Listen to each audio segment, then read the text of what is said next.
დილამშვიდობის რადიო იმედის დილის არხის ფორმატში განვაგრძობთ მუშაობას და სპორტულ მიმოხილვას კახა გელაშვილთან ერთად შემოგვთავაზებ ტრადიციულად გამარჯობა კახა. გამარჯობა ზაზა, მოგესალმებით ძვირფას რადიო მსმენელებო. დასრულდა ფეხბურთის მსოფლიო ჩემპიონატი, თუმცა გამოძახილი რეზონანსი კლავ აქტიურია და იმდენად მოცულობითი იყო და ზოგადად არის ხოლმე მსოფლიო ჩემპიონატები ფეხბურთისა, რომ ერთი თვე, ორი თვე, ერთი წელი და ორი წელიც სწორედ საუბრისა თუ შეფასების საგანია და ამაზეც გავამახვილებთ ყურადღებას, ასევე აუცილებლად ვისაუბრებთ იმ მნიშვნელოვან საკვალიფიკაციო მატჩებს, რომლებიც ჩვენი საფეხბურთო ჩემპიონატისთვის განსაკუთრებული მნიშვნელობისაა და იმედი გვაქვს, რომ ეს ეტაპი და ზოგადად წლევანდელი წელი მაინც იქნება იმის საშუალება ქართველი ფეხბურთელებისთვის და ქართველი ქომაგებისთვის, რომ მოვახერხოთ საერთაშორისო ტურნირების აი ამ ბარიერების გადალახვა და ისიც გასაგებია, რომ ეს ბარიერი ყოველი ეტაპის შემდეგ უფრო რთულდება და იმედი მაქვს, რომ ჩვენი კლუბებისთვის მეტოქეების სირთულე რაც შეიძლება გვიან დადგება და მივალთ სასრულ მდგომარეობამდე, როდესაც ტურნირის ცხილში აღმოჩნდება ნებისმიერი ქართული კლუბი და უკვე არც ტურნირს არ დავეძებთ, უბრალოდ იყოს საერთაშორისო ტურნირი. ნამდვილად. ალბათ ჩვენი საუბარი უნდა დავიწყოთ იმ სიმბოლური ნაკრებით, რომელიც ფეხბურთის მსოფლიო ჩემპიონატის შემდეგ უკვე დასახელდა, შეიძლება ბევრმა მოისმინა კიდევაც, თუმცა ვინც არ იცის, ჩავაყენოთ საქმის კურსში და აქ ისეთ გვარებს დავასახელებთ, ვინც ალბათ თუ კარგად, თუნდაც საშუალო დონეზე თვალს ადევნებდა ან ყურს უგდებდა ფეხბურთის მსოფლიო ჩემპიონატს, მისთვის აღმოჩენა არაფერი იქნება. საუკეთესო მეკარედ დაასახელეს ალბათ ადამიანი აღმოჩენა თანამედროვე საფეხბურთო სამყაროსთვის და არამხოლოდ საფეხბურთო სამყაროსთვის კაბო-ვერდეს მეკარე ვოზინია, რომელმაც საოცრება საუკეთესო მეკარე დასახელებული უნაი სიმონი. ხო, ეს კიდე ცალკე მოცემულობაა, ხო? საუკეთესო მეკარედ დასახელდა ადამიანი და აი ესეთ სიმბოლურ ნაკრებში ვერ მოხვდა. ასეთ სიმბოლურ ნაკრებში ასევე ვერ მოხვდა მე დამაკლა, ასე ვთქვათ, საუკეთესო ახალგაზრდა ფეხბურთელი მცველი კუბარსი, რომელიც უბრალოდ საუკეთესო ახალგაზრდა მცველი კი არ იყო, იყო მცველი, რომელიც ყველა ძირითად შემადგენლობაში იდგა, ყველა მატჩი ლამის. ხო, და ესპანეთის ნაკრებში მსოფლიო ჩემპიონის შემადგენლობაში იამალთან ერთად ორივე 19 წლისანები არიან პაუ კუბარსის და ლამინ იამალიც, იყო უდაოდ გამორჩეული მარტო თქვათ დარტყმები მისი თქვათ გადაცემები, წყინვალი გადაცემები, ჩართვები შეტევაში, არც კუბარსი. ჩაშლა, აქტიურობა, კი, აბსოლუტურად ყველა გოლში, იმიტომაც მარტო ახალგაზრდა ერთ-ერთი საუკეთესო ფეხბურთელი მსოფლიო ჩემპიონის შემადგენლობაში. მაგრამ ამ სიმბოლურში არ იყო, მცველებიდან სიმბოლურში ადგილი ვერ მოიძებნა კუბარსისთვის, მაგრამ აქ არიან, პედრო პორო გასაგებია, ესპანეთის ფეხბურთელი, ასევე მარკ კუკურელია, რომელიც ფლანგზე მართლაც შესანიშნავად გამოიყურებოდა. მადრიდის რეალის ახალწვეული და ბარსას აღზრდილი. საინტერესოა თმას გადაიბარსებს თუ ტატოს ბოლო-ბოლო რომელს გააკეთებს ალბათ არც ერთს. არგენტინელი ლისანდრო მარტინესი და საფრანგეთიდან გასაგებია დაიო უპამეკანო, აი ეს მცველები არიან, ვინც საუკეთესოდ შეარჩიეს, ანუ უпроსორად სიმბოლურ ნაკრებში აღმოჩნდნენ დაცვითი ხაზიდან, ხოლო ნახევარმცველებიდან მაიკლ ოლისე საფრანგეთიდან, როდრი ესპანეთიდან და ინგლისელი ჯუდ ბელინგჰემი, ალბათ ეს ისეთი ოპტიმალური შემადგენლობაა, რა თქმა უნდა, კიდევ არაერთ ნახევარმცველს ვისურვებდით, მაგრამ უბრალოდ მეტის ადგილი არ არის და თავდასხმის ხაზიც ამ კუთხით ალბათ ლოგიკურად გამოიყურება მაქსიმალურად. ერლინგ ჰოლანი ნორვეგიიდან, რომელმაც საოცარი მატჩები ჩაატარა და რომლის ნაკრებიც შესანიშნავად გამოიყურება და გულდასაწყვეტი იყო ჩემთვის, რომ მაქსიმალურად ახლოს ვერ მივიდნენ ფინალამდე, კიდევ უფრო მეტად ვიდრე გაკაჩეს, ასე ვთქვათ, კილიან მბაპე საფრანგეთიდან, რომელიც საუკეთესო ბომბარდირიც არის მსოფლიო ჩემპიონატისა და ადამიანი, რომლის ლეგენდურ სტატუსს კიდევ უფრო გაუმყარა მდგომარეობა ამ მსოფლიო ჩემპიონატმა, ლიონელ მესი. ჩვენ როგორც ვთქვით, ეს იყო ჩემპიონატი, რომელმაც არაერთი ფეხბურთელის ეპოქა დაასრულა და გედის სიმღერის მთელი წება ვიხილეთ ჩვენ, ხო? აქ არაერთი ფეხბურთელისა და ამ ხრივ ალბათ ყველაზე გულდასაწყვეტად გამოემშვიდობა მსოფლიო საფეხბურთო ჩემპიონატს და ამ დონეზე ალბათ მომავალ თამაშებს კრისტიანო რონალდო. ხო, რომელსაც, რა ვიცი, უზბეკეთთან გატანილი გოლები ისე გაუხარდა და ეს იყო მისთვის რეაბილიტაციის საშუალება და ამის მეტი ვერც ვერაფერი ვერ ქნეს. ხო, რაც შეეხება თვითონ მსოფლიო ჩემპიონატს, ეს იყო ერთ-ერთი უდაოდ საუკეთესო მსოფლიო ჩემპიონატი ბოლო წლების, უნდა ითქვას, პირველად უმას პინძლა სამმა ქვეყანამ ერთობლივად, როგორც ვიცით, ყველაზე საინტერესო ერთ-ერთი საუკეთესო მუნდიალი. სრულიად ახალი ეპოქა, მასშტაბებით, ფორმატით, 48 ეროვნულმა ნაკრებმა მიიღო მონაწილეობა, როგორც ვიცით.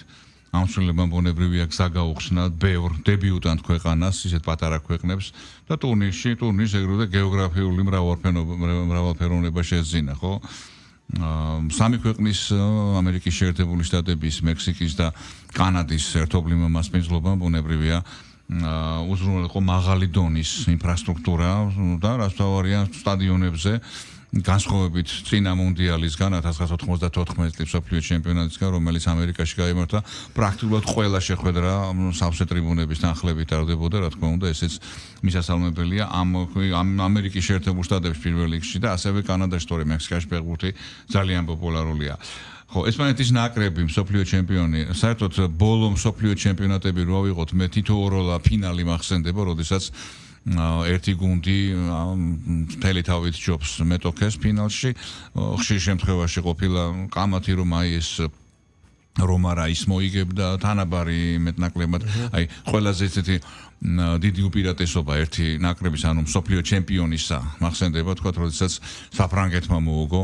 98 წლის საშინაო მუნდიალი ფინალში ბრაზილიის ნაკრებს, ზიდანის დუბლი გახსოვს 3-0, თუმცა მაშინ ის ბრაზილია არა მარტო ფინალში, ყველა თამაშში ფავორიტად მიიჩნეოდა, ზღაპრული შემადგენლობა, მაგრამ ფინალში 3-0 იშვიათი შედეგია მსოფლიო ჩემპიონატების ისტორიაში, დიდი ანგარიშით. ეხლა მართალია ამ წელიწადამდე მუნდიალზე არ ყოფილა დიდი ანგარიში ის კი არა დამატებით რაშიდა, მაგრამ ვნახეთ ხომ იყო ცალსახად ცალკარა თამაში, დომინირება სრული ესპანეთის ნაკრების 120 წუთზე დაარტყა პირველად არგენტინამ ესპანეთის კარში. უსუსტად გამოიყურებოდა არგენტინის ნაკრები, თუმცა იყო რაღაც ფეხბურთია, ყველაფერი შეიძლება მომხდარიყო ის რო არ გაეძევებინა, თქვა იქ რო ცოტა უფრო ის გაძევებაც ერთგვარი გამოვლენა იყო პასუხი სამსაჯო ზოგადად არგენტინას მოქმედებისა, ხო, არგენტინის თამამაჩებულია თქვა ბინძურ ქმედებებზე და ამაზე ყველა საუბრობს. შენ ის ილაპარაკე კახა პოპულარობის კუთხით და მაყურებელთა ჩართულობის, დატვირთულობის მოედანზე ფაქტობრივად ცარიელი ტრიბუნები არ ყოფილა, საოცარ ფასად იყიდებოდა. მე მგონი პირველად იყო წელს, არ მახსოვს თანხა არ მინდა შევცდე, მაგრამ ძალიან არარეალურად მაღალი თანხა იყო, რომელიღაც მატჩზე, იქ სადაც ტრიბუნები დასრულდა და შემდეგ უკვე იყო აუტის ხაზი, აი სწორედ მათ შორის ჩადგეს შემინულში სავარძლები. რამდენიმე ადამიანისთვის და ძალიან მაღალი თანხა გადაიხადეს, რომ აი ასეთი ახლო სივრციდან ეყურებინა და მე ეს ჩავთვალე ერთგვარ საპილოტე პროგრამად და მგონია რომ მე ასევე ანუ რამდენად მაგარია რომ შენ პრინციპში რაც ბრიტანული ფეხბურთისთვის და სტადიონებისთვის დამახასიათებელია ის მაქსიმალურად ახლოს იქნები. ასევე ორიგინალური მე მგონია ასეთი რამე ამანამდე არ ყოფილა UEFA-ს ინიციატივა, რომელიც ფულის გაკეთების კიდევ ერთი ძალიან მაგარი საშუალებაა, იქ რამდენიმე მილიონზეა საუბარი და იქ მარტივად დაფარავენ გარკვეული ტიპის ხარჯებს. საფეხბურთო ფინალი ეს სტადიონი, სადაც ფეხბურთში ეს ფინალი გაიმართა, საფინალო შეხვედრა, ისინი ამ გაზონს ჭრიან პატარა კვადრატებად და მას დებენ შუშაში. მე მგონი ისეთ დანამულს რომ შეინარჩუნოს მდგომარეობა და რამდენად ვიცი ასევე მოყვება მახსოვროვის პატარა ბარათი, სადაც აღწერილი იქნება როგორ ამ მოედნიდან როგორ ამოკვეთეს შენი წილი კვადრატი, რომელშიც ფულს გადაიხდ. ყველაფერი უკვე მაზე ვთქვათ კომერციალი კარის ბადეები თუ იჭრება და მას თუ აქვს ისტორიული მნიშვნელობა, ის მაგარი საოცარი კადრი იყო იამალის მას რო კარის ბადე მისცეს და ვერც ხვდებოდა რა იყო პატარა ბავშვია თამაშობდა და დააცრა და გადააგდო და სხვადასხვა აი ეგ ინიციატივები FIFA-ს ძალიან ბევრი სიახლე ვიხილეთ ხო ამ მსოფლიო ჩემპიონატზე. უმრავლესობას კატეგორიულად ემიჯნება UEFA, ზოგადად UEFA-სა და FIFA-ს შორის როგორც ვიცით არის გარკვეული დაპირისპირება, ეს კი არა და ფინალს UEFA-ს პრეზიდენტი შეფერენი არ დაესწრო დემონსტრაციულად, მე მგონი პირველი შემთხვევაა, როდესაც UEFA-ს პრეზიდენტი არ ესწრება მსოფლიო ჩემპიონატის ფინალს და ერთ-ერთი მთავარი მიზეზი ამისა იყო ცნობილი FIFA-ს მიერ მიღებული გადაწყვეტილება უადგილო უნდა ითქვას ამერიკის ნაკრების დისკვალიფიცირებელი ფეხბურთელის უკან დაბრუნება ხო ანომალიური მოვლენა ფეხბურთში ხო მსოფლიო ჩემპიონატზე ხო რომ დაურეკა ამერიკის პრეზიდენტმა FIFA-ს პრეზიდენტს და ამანაც არ უშველა თორმე არ ყოფილა ესო გასაგდებიო და ათამაშეს და დასაჯა ბელგიის ნაკრებმა როგორც ვთქვით გარდა მაგისა იქ იგივე ეს ტაიმებში 22 წუთიდან შესვენება გასაგრილებელი წყლის ძალების ეს ამას კატასტროფულად კატეგორიულად ემიჯნება ხო ეს ერთი მხრივ შეიძლება კარგია თქოთ ეს ამერიკული ფორმატია და რეალურად 4 ტაიმი გამოდისო და იცი რა შეიძლება ეკონომიკურად ჩვენ ამდენად ვიცით ძალიან დიდი სარგებელი მოუტანა ამ წყლის შესვენება მეგრეთ წოდებულმა ფინანსურად მაგრამ მეორე მხრივ ალბათ მოქმედებდა ტემპზე და დინამიკაზე ფეხბურთისთვის რაც დამახასიათებელია. კი, იგივე მსოფლიო ჩემპიონატის ფინალური მატჩის შესვენება 28 წუთი გაგრძელდა, ხო, სადღაც 15 წუთის ნაცვლად 28 წუთი. კი, იყო იქ თავისებური სარეკლამო რგოლები. 28 წუთით ხო რაღაცა ნამეტანი. ამას რა თქმა უნდა არ მე ამგონია რაიმე დიდი გავლენა მოეხდინა ფინალის შედეგზე. აი ასეთ შეჩერებებს იმდენად აღემატებოდა მთელი ფინალიდან ერთი თამაშია და შეიძლება ამდენ მატჩში ეს ერთი იყოს ასეთი არ ვიცი მაგრამ ნუ ამერიკაში გაიმართა სამ ქვეყანაში მაგრამ თვითონ ფორმატზე მეტწილად ამერიკის სულმა იმოქმედა ამერიკის მარკეტინგულმა ახმადობამ და ამ გავლენის ქვეშ ფეხბურთის მსოფლიო ფედერაცია ცალსახად მოექცა. კარგი იყო, ცუდი იყო, არ ვიცი, მაგრამ ალბათ ეკონომიკურად ამან ხელი მოუტანა. თუ ეკონომიკურად ამ ყველაფერმა ძალიან სარგებელი მოუტანა, მაშინ ამ ყველაფერს ალბათ დანერგავენ ამ ინიციატივას. კიდე ერთი დეტალი სიტყვა გამიგზავნოთ წეღან შენ მაყურებლებზე საუბრობდი უპრეცედენტო დასწრებას და ასევე უპრეცედენტო უპრეცედენტო ალბათ არა, მე ლოგიკური მგონია ის რომ თქვა FIFA-ს მსოფლიო ჩემპიონატის ფინალს ამერიკის შეერთებულ შტატებში გამართულს 63 მილიონამდე და კიდევ უფრო მეტმა ადამიანმა უყურა. ეს ის ციფრები რაც ზუსტად ვიცით, რაც დათვლილია. და ეს კიდევ ერთხელ მიუთითებს თუ რამხელა ინტერესია ფეხბურთისადმი და ფეხბურთის მსოფლიო ჩემპიონატს როგორი დიდი გამოხმაურება აქვს მთელი პლანეტის მასშტაბით. ფეხბურთის მსოფლიო ჩემპიონატი არის დასწრების მხრივ, რეკლამების მხრივ, შემოსავლის მხრივ ყველაზე დიდი სპორტული ფორუმი. თვით ოლიმპიურ თამაშებსაც კი აღემატება მსოფლიო ჩემპიონატი პირველზეა მსოფლიო ჩემპიონატის შემდეგ. ეს ყველაფერი აშკარად ფასებს კიდევ უფრო მოუმატებს სატელევიზიო უფლებისას. და რაც შეეხება თვითონ მსოფლიო ჩემპიონს ესპანეთს თვითონ სპორტულ კუთხეზე რო დაუბრუნდეთ სპორტულ ხარეს ესპანეთის ნაკრები არის დამსახურებული უდაოდ მსოფლიო ჩემპიონი მთელი ჩემპიონატის მსვლელობისას მხოლოდ ერთი გოლი გაუშვა ეს ისტორიული შედეგია რომ მსოფლიო ჩემპიონი ანუ მთელი ტურნირის მანძილზე მხოლოდ ერთ გოლს უშვებს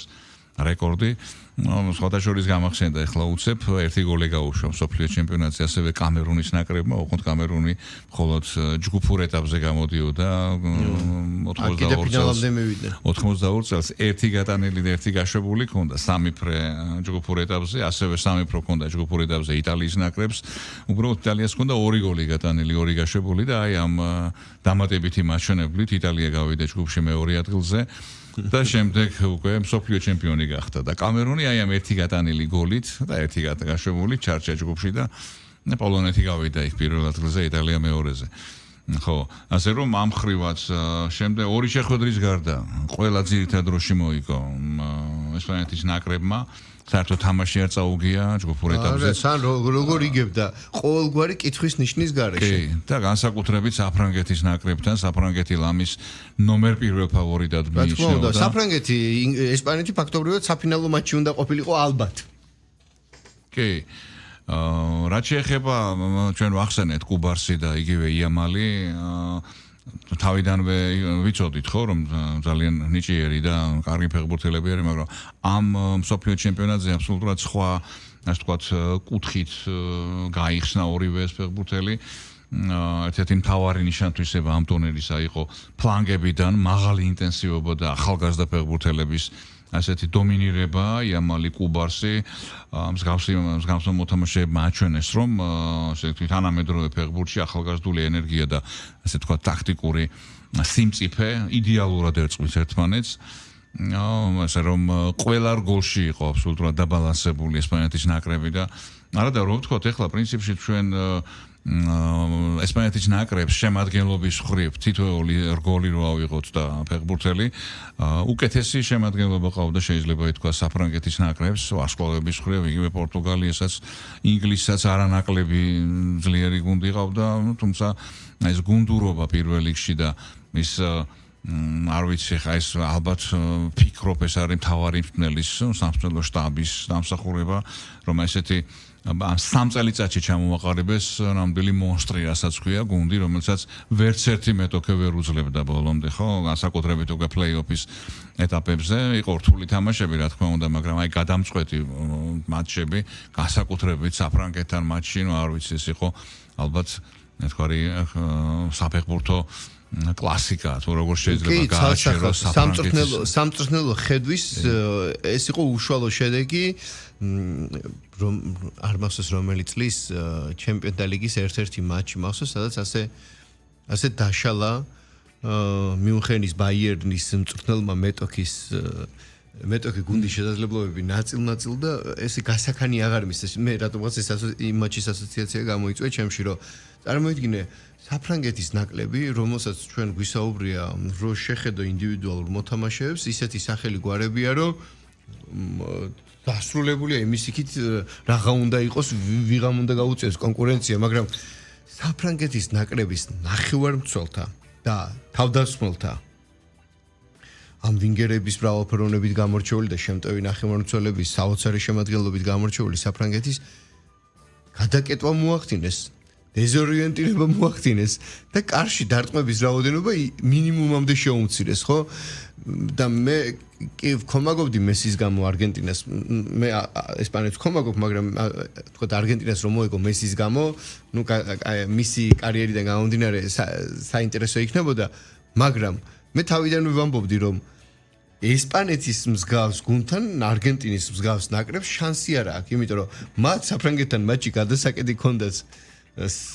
უხეშად თქვა სამი ფეხბურთელი შემტევი ხაზის დაბულოებისა და აქ პირობითად ერთი და ეს დავალება შესანიშნავად შეასრულეს რა მესის ვერაფერი არ გააკეთებინეს ვერაფერი ვერ ქნა ხო ნუ უხეშად რო თქვა რა არგენტინა აბსოლუტურად ეგ იყო ინგლისთან აი ეს უმძიმესი ურთულესი მატჩი ბუნებრივია ხა გადაბერებული შემადგენლობა და მესი ვნახეთ ხო გენიოსია არც დარბოდა დადიოდა უბრალოდ მაგრამ აკეთებდა გუნდი გაიყვანა მსოფლიო ჩემპიონატის ფინალზე კინაღამ ჩემპიონი რა შეეხება ესპანეთის ნაკრებს აი შემადგენლობას რო გადავხედოთ აი სუპერ ვარსკვლავი თქვა უმაღლესი დონის ვარსკვლავი გამოვარჩიოთ შეიძლება სამი ფეხბურთელი იამალი როდრი პირველ რიგში რა თქმა უნდა და ასევე პედრი ამათგან იამალი და პედრი სრულად მზადყოფნაში მსოფლიო ჩემპიონატის წინ არ იყვნენ მცირე ტრამვები აწუხებდა და ოპტიმალურ ფორმაში არ ყოფილა და ზუსტად აი ამ მოცემულობაში დელაფუენტემ შექმნა გუნდი რომელმაც მსოფლიო ჩემპიონატი მაქსიმუმზე მაქსიმუმი გამოიღო. არა, დელაფუენტე საერთოდ არის უნიკალური მწვრთნელი. ეს აი გამორჩეული მწვრთნელია, რომელიც დღეს ნამდვილად იმსახურებს ნომერ პირველი მწვრთნელის სტატუსს და ყველაზე საინტერესო დეტალი, ყველაზე საინტერესო და მნიშვნელოვანი საგულისხმო, რომ ესპანეთის ნაკრებმა გაიმარჯვა ჩემპიონატი და ეს არ არის ის შემადგენლობა, რომელიც მომავალ ერთ კი არა, თუნდაც ორ ჩემპიონატზე ევროპასაც გულისხმობ. ვერ ითამაშებს ამ შემადგენლობის მეტი ფეხბურთელი. რას გულისხმობ? ძალიან ბევრი ნაკრები იყო, რომელიც ხორვატია, აგერ არგენტინა, სადაც ყავდათ ლეგენდები, ისინი ასრულებენ კარიერაზე, ძალიან ბევრი ფეხბურთელი უფროსი თაობის არის და იქ ახალი თაობა უნდა წამოვიდეს, მთელი სისტემური ცვალებადობა უნდა მოხდეს და თავსატეხი აქვს სერიოზული მწვრთნელებს. ესპანეთის ნაკრები კი ის იშვიათი გამონაკლისია, სადაც მეტი წილი ფეხბურთელებისა არიან ის ახალგაზრდა ფეხბურთელები, რომელთა შესაძლებლობებზე წაიგება მთელი სამომავლო სანაკრებო კონსტრუქცია. ჩვენ მიერ ნახსენები იამალი, კუბარსი, პედრი და კიდევ რამდენი ფეხბურთელი, რომელიც იქ თამაშობს. თან რაც ერთ-ერთი ასევე ნიშანდობლია ის რომ ლამის ერთ-ერთი მთავარი გმირი იყო ოიარსაბალი რომელსაც ასაკის მიუხედავად არსად ასეთ მაღალი დონის გრანზია არსად არ უთა იგივე ალექს ბაენა არასოდეს გრანჩი არ უთამაშია მაგრამ ასეთი აუცილებელი ფიგურა იყო ჭანჭიკი იყო ამ გუნდში ფაბიან რუისი აი ეს არსად ესეთ გრანდებში არ უთამაშია და ანუ გუნდი შექმნა ისეთ სადაც არ არის განსხვავებით თქვა წინა ესპანეთის ნაკრების წინა ტრიუმფისგან 2010 წელს როდესაც ხავი ინიესტას ნუ იქ სხვა გამოსავალი არ ჰქონდა ისეთი ზაკერძი ჰქონდა ასე ვთქვათ ბარსელონასგან და ეგ უნდა გამოეყენებინა და აუცილებლად და ცალსახად საერთოდ ეს და იმაზეც ვთქვათ გოლის გამტანზე ბატონ ფერანზე საერთოდ ბარსელონას ფეხბურთელებზე უნდა იყოს ეგ ახალი ამბავი არ არის მაგას აუცილებლად კიდე თუ გინდა გამოვეხმაროთ მაგრამ რისი თქმა მინდა ფერან ტორესი იგივე ბარსელონაში ნუ აი რამდენი ბარსელონას რამდენი კომაგი აძაგებს ხო აი რა თავდასხმელია რა თუნდაც რისთვის სჭირდებათ და ამ გოლმა რომელიც მან გაიტანა რომელიცაც მან ფაქტობრივად თუნდაც ამ ჩემპიონატზე თვით რეაბილიტაცია მოახდინა საკუთარი იმიჯისა შეიძლება აი საერთოდ არის გამორიცხული შეიძლება მასზე ისე იმოქმედოს რომ საერთოდ სხვა ტიპის ბომბარდირად დაბრუნდეს და წარმოაჩინოს თავი არ გამოვრიცხავ ხო რა თქმა უნდა ყველაფერი შეიძლება ფაქტია რომ ან მე მაინც გონია დავიდ ვილიას გავსი ფეხბურთელი თავდასხმელი რა დავიდ ვილიას რა თქმა უნდა ფეხბურთელი და ფორვარდი იყო მაგრამ ისეთი სუპერ მკვეთრი არ ყოფილა როგორც მაგალითად სამუელ ეტო იყო იგივე ბარსელონაში პირობითად საერთოდ ბარსელონას იმ პერიოდში ვილია ახსენე შენ ეტო ახსენე ფეხბურთელი რომლებიც თამაშობდნენ გოლები აქვს რეალურად ბარსელონა როგორც ცნობილია ეს ცენტრალური თავდამსხმელის გარეშე უმრავლეს შემთხვევაში თამაშობდა და იგებდა ცენტრალური 9-3-იანი და შემტევი ხო აი ეს ესპანეთი განსხვავებულია ის ფორმულა ფეხბურთში ტიკი-ტაკა ეგრეთ წოდებული რომელიც შემოიღო გვარდიოლამ და შემდეგ აი აქედან და ამას დაეყნო უკვე ის თაობა და ის ბარსელონა 8 კაცი ყავდა თუ ეხლა 8 კაცი იყო ბარსელონა და წინაზე 2010-ში 7 თუ 8 კაცი იყო და ფაქტობრივად ეხლა უფრო მრავალფეროვანი იყო და ის ტიკი-ტაკა რომელიც დანერგა გვარდიოლამ დელაფუენტამ აბსოლუტურად სხვა მოსახლეობის წარმოაჩინა იმიტომ რომ უფრო დომინანტური გახადა კი მაშინ გვახსოვს ხო ბარსელონას სრული ჰეგემონია ყველა გუნდთან შინ იქნებოდა გასვლა იქნებოდა რა ტურნირის არ უნდა ყოფილიყო იყო გამოკვეთილი ფავორიტი ბარსელონა მაგრამ იყო ერთფეროვანი ბევრი თამაში ხო მთელი 90 წუთი ბურთის გორება და 3-4 თქვათ ისეთი ეფექტური მომენტი რასაც შეიძლება რა ყოფილა რომ გოლი ვერ გაქონდა ბარსელონას ხო აქ არ არის ესეთი გაუთავებელი გორება ბურთის არის ეხა მაგალითად აი ოლმო დანიელ კარგი ყოველთვის მომწონდა გერმანიაში თამაში დროსაც შემდეგ ბარსელონაში მაგრამ აი ესეთი მონაცემები რაც გამოავლინა ამ სოფლიო ჩემპიონატზე აი პატარა ვიწრო ასე ვთქვათ დერეფანში თავის თავზეაღება თამაშის და უეცარი ესეთი ხანჯალი ვიჩხლეტები ასე იქნება დარტყმა იქნება იშვიათად ქონდა ამ ფეხბურთელს მიუხედავად იმისა რომ ჩვენს გავიტანა გოლი და ვიცით ეხლა ეს სოფლიო ჩემპიონატი მაინც სხვა დონეა და აი აქ რომ ასეთი მაღალი დონის თამაშს არ მოდის იგი კლასი ამ ყველაფერს რა თქმა უნდა მწმელის ძალსახად რომელიც შესაძლებლობების მაქსიმალურად გამოყენების და ფეხბურთელებს გახსნის მეტსაშუალებას აძლევს. კახა აუცილებლად უნდა ვისაუბროთ ჩვენ საკვალიფიკაციო მატჩებზეც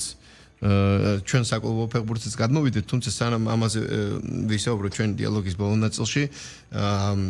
ინფორმაციას მივაწვდი მსმენელებს, მით უმეტეს მათ, ვინც ზღვისპირეთში ისვენებთ, შეგიძლიათ გამოიყენოთ ეს ინფორმაცია 24-26 ივლისს სათხილამურო სპორტში ფოთი ახლა უკვე მორიგ ორგანიზებას უმასპინძლებს ევროპისა და აფრიკის ჩემპიონატს და შეგიძლიათ მიბრძანდეთ დაესწროთ მანამდე ვიცით ჩვენ რომ ფოთში მალთაყვაში ორდღიანი სლალომში ფიგურებსა და ტრამპლინიდან ხტომაში იყო სოფლიო სხვადასხვა წარმომადგენლების სხვადასხვა წარმომადგენელთა ხილვა შეგვეძლო იყო ეს ტურნირი ახლა კი 24-დან 26-მდე საკმაოდ მოცულობითი შეჯიბრება იქნება და მით უმეტეს ალბათ ვინ ზღვისპირეთში ისვენებს ან დასავლეთშია მე მგონი სანახაობრივი ძალიან საინტერესო კარგი სანახაობა ელოდება წინ სპორტული აქტივობა ახლა კი დღეს ჩვენ გვაქვს მორიგი საკვალიფიკაციო მატჩები ეთერში შემოსვლამდე საუბრობდით რომ რაც უდია რომ ორივე ჩვენი გუნდი პირველ მატჩს საშინაო მატჩის სტატუსით ატარებენ და ორივეს ერთ დღეს აქვს ლამის ერთ დროს აქვს და ნუ კომაგებს ორად გაყოფა მოუწევთ ასე ვთქვათ ვინ 8 საათზე დაიწყება 20 საათზე დაიწყება მატჩი გორში გორის დილა ჩვენი ერთ-ერთი წარმომადგენელი კვიპროსის აპოლონს უმასპინძლებს კვიპროსულ ფეხბურთზე გვაქვს ჩვენ ნასაუბრები თუ რამხელა ფულია ჩადებული და რამხელა ესე ვთქვათ ბიუჯეტი აქვს იგივე ამ კლუბს აპოლონს ლამის მთელი ქართული ჩემპიონატში მოთამაშე გუნდების ბიუჯეტი და ბუნებრივი ის არის რომ აი ეს პატარა ქვეყნის წარმომადგენლები ჩვენს გუნდებზე უფრო უკეთესად ასპარეზობენ საერთაშორისო არენაზე. ეს არის შევახსენოთ ჩვენს მეორე საკვალიფიკაციო ეტაპის პირველი მატჩი, რომელიც გაიმართება გორში და დაიწყება 20 საათზე და იქიდან 1 საათში, ანუ 21 საათზე თბილისში დინამო არენაზე თბილისის დინამო ვილნიუსში ჟალგირის უმასპინძლებს ლიეტუვის ერთ-ერთ ყველაზე ტიტულოვან და ასე ვთქვათ ნაკლებად რა თქმა უნდა ჩვენთან შედარებით, მაგრამ იქაური მოცულობით დიდი ისტორიის მქონე გუნდს ეს გუნდი ჟალგირისი საბჭოთა კავშირის ჩემპიონატშიც გამოდიოდა არაერთხელ შეხვედრია თბილისის დინამოს უმეტესი პერიოდი ქვედა ლიგაში პირველ ლიგაში თამაშობდა ჟალგირის თუმცა უმაღლეს ლიგაშიც და ყველა მატჩში ფაქტობრივად რა თქმა უნდა თბილისის დინამო ფავორიტი იყო და არ უჭირდა ხოლმე იყო თითოეული გამონაკლისი და ასე რომ ეხლა ამჯერად როგორ იქნება რა იქნება არ ვიცი თბილისის დინამო კლავ ფავორიტია რა თქმა უნდა მაგრამ საკმაოდ მაღალი კოეფიციენტია დინამოს მოგებაზე 2-1 ჟალგირისთან თბილისში რა თქმა უნდა არ უნდა იყოს ეხლა თუმცა კოეფიციენტი 1-ია და თქვა იქ საბოკმერო კონტენერების რეალობა კონკრეტულ მატჩში კიდე მეორეა გორის დილასთან როგორია ასე რომ თემურ კესბაიას გუნდს რა თქმა უნდა ისევე როგორც გორის დილას უსურებთ გამარჯვებას რაც შეიძლება დამაჯერებელ შესაძლებლობა აპოლონის წარმომადგენლებთან კონტაქტისა კომუნიკაციისა და ისინი ძალიან დიდი მოლოდინით არიან რომ სასურველ შედეგს აიღებენ აქედან მინიმუმ არ წააგებენ გორიდან დიახ ხო რა თქმა უნდა ეხლა მით უმეტეს სხვა რესურსი გააჩნიათ უფრო მოცულობითი ვიდრე სამწუხაროდ გორის დილას იგივე გუშინ წინ ითამაშა ჩვენმა ჩემპიონმა იბერიამ ასევე მეორე საკვალიფიკაციო ეტაპის პირველი მატჩი ოღონდ თავარ ჩვენ ლიგაზე ჩემპიონთა ლიგაზე მეტოქე ჩვენთვის კარგად ნაცნობი ბრატისლავის სლოვანი იყო გუნდი რომლის თავარი მწვრთნელიც არის იაია ტურე ახლოწარსულის შესანიშნავი კოლდივუარელი ფეხბურთელი რომელმაც ვლადიმირ ვაისი შეცვალა ამ თანამდებობაზე გვახსოვს სლოვანში ქართველი ფეხბურთელების თამაში იგივე გურამ კაშია ლიდერი იყო ერთ-ერთი იგივე გიორგი ჩაკვეტაძე ჯავა კანკავა გამოდიოდნენ თუმცა ახლა ასეთი ქართველი აღარ არის ამ გუნდში გვესტუმრა გუშინ წინ თბილისში მიხეილ მესხზე და მოგვიგო 2-0 ბრატისლავის სლოვანმა მართალია 2 გოლი არ ჩაგვითვალეს რაღაც თამაშგარეები რაღაც მაგრამ ფაქტია რომ შედეგი არის არასასურველია ძალიან ჩვენთვის მით უმეტეს საშინაო მატჩი ხო საფასურო შეხვედრა არის რა თქმა უნდა ეხა ფეხბურთია და ხელაღები თქვა იმისა რომ შანსი არაფერი აღარ გვაქვს რა თქმა უნდა არ შეიძლება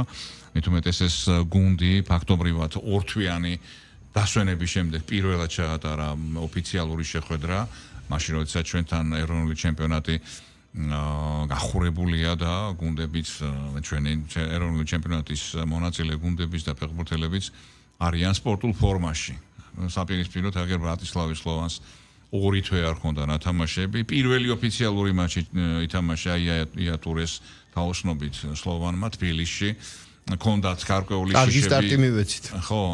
შიშები იქაურ ჟურნალისტებს და იგივე სამშობლო შტაბს რომ გაუჭირდებოდა ძალიან და უფრო დიდი იმედებს ამყარებდნენ საშინაო მატჩზე, რომელიც ერთ კვირაში გაიმართება. თუმცა მათთვის წარმატებული გამოდგა ეს გასვლითი მატჩი და სლოვანი, რა თქმა უნდა, ფავორიტის სტატუსს ინარჩუნებს 2-0. 0-2-ის შემოbrunება რთული იქნება, თუმცა წარმატებები თბილისის სიბერიას საქართველოს ჩემპიონს და ვისურვოთ, რომ ეს ბარიერის გაიაროს. შენ თქვით საუბრის დასაწყისში, რომ ნებისმიერი ტურნირი, ევროპული ჩემპიონთა ლიგა, რა თქმა უნდა, სხვა დონეა, მაგრამ იყოს კონფერენს ლიგა, ოღონდ ვინჩივის უკვე ისე ვართ, რომელიმე საერთაშორისო ტურნირზე ვიყოთ და დარწმუნებული ვარ, ჩვენ ამას წინათ საუბრობდით დინამოს მწვრთნელის ბატონ თემურ ქეცბაიას განცხადებაზე, რომ ჩვენ რაღაცა სირთულეები გაგვაჩნია ფეხბურთის განვითარების თვალსაზრისით, მედია, კომაგები ასე შემდეგ და თუნდაც კონფერენს ლიგაზე ნებისმიერი ქართული კლუბის გასვლა და იქ თამაში ამ საერთაშორისო ტურნირზე ასევე დადებითად იმოქმედებს ამ თვალსაზრისით არსებულ რეალობაზე, მიუხედავად იმისა, რომ ეს არ არის თქვათ ჩემპიონთა ლიგა, მაგრამ ესეც გარკვეული გენერატორი იქნება იმისა, რომ დამოკიდებულება და ინტერესი შეიცვალოს, გაიზარდოს. რა თქმა უნდა, მაგრამ არაერთი ძალიან ესეთი ტიტულოვანი და ისტორიული კლუბი გამოდის, როგორც ვიცით, ამ ტურნირზე, თუნდაც იგივე კონფერენს ლიგაზე და არ არის ახლა ის ტურნირი, კი, ლიგა არ არის გეთანხმები, მაგრამ საერთაშორისო ტურნირია და ჩვენ ნებისმიერ ტიპის საერთაშორისო ტურნირს ვართ მოწყურებული, ასეთი რეალობა გაგვაჩნიათ. კახა, მადლობა სტუმრობისთვის, გერდა სამ ყველაფერზე საუბრისთვის და დანარჩენი სტუმარ მასპინძლობას უკვე კახა თავად გააგრძელებს თავის სპორტული გამოშვებების მორიგ ციკლს შემოგთავაზებთ დილისა და დღის არხის ფორმატში, მე კი მოგვიანებით აბსოლუტურად სხვა თემის, სხვა სტუმრით დაგიბრუნდებით. მადლობა, ნახვამდის.